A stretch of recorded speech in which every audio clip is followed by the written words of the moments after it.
They say 50% of life is just showing up, and still it's a struggle many of us have in our relationship with God and with one another. In today's parable of the two sons, the one who did the will of the Father was the one who eventually responded, who changed their mind and showed up, not the one who just said yes and then let things slide. Jesus uses this parable as an example to compare the response of faith between the tax collectors and the prostitutes over the supposed righteousness of the Pharisees and the chief priests. At least the tax collectors and prostitutes believed, and the judgment, rather, is on the other who ought to have known better, but they didn't change their minds. Faith is important, but true faith follows through with action. Love isn't really love until it is expressed through a committed relationship and with sacrifice. We could say a lot of things, but until we put it into practice, they're just words. Friends spend time with each other, and Christ desires a deep relationship with us, which means that we got to show up. We have to be willing to spend time with Him. In our relationship with God, we shouldn't take things for granted, nor should we overwhelm ourselves with perfectionism to the point of self-defeat. There are many things that can cloud up and get in the way of living out this relationship in a fruitful way. There may be a variety of priorities, needs, desires, and actions that can cloud up, injure, and perhaps even sever that relationship.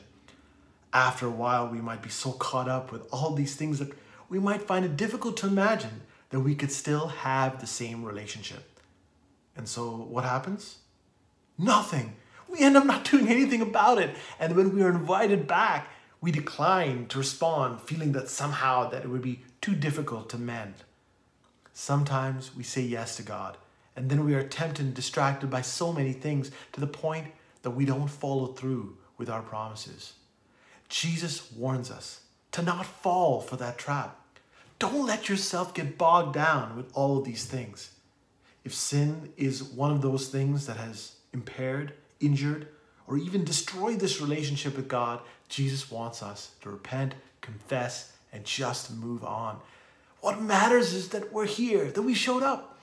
This is one of the most important steps, even when it comes to the sacrament of confession, that you go to confession. When it comes to the Sunday Eucharist, the same rule applies. Just go to Mass.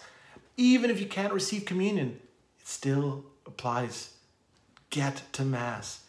In order to make the relationship work, you got to, at the very least, show up for things. You got to spend time with those you love. Once you're there, then you could talk about the different ways to make that relationship better. Prayer is that conversation with God. But for prayer to work, you have to be willing to spend time with God and commit to the times when you say you'll be there to talk. It takes courage and humility to recognize our sinfulness and vulnerability in order to approach and enter into the presence of God. Don't let shame, sloth, and weakness get in the way. Listen to His voice. Respond to His mercy, that you may know His ways and follow Him to the way of salvation.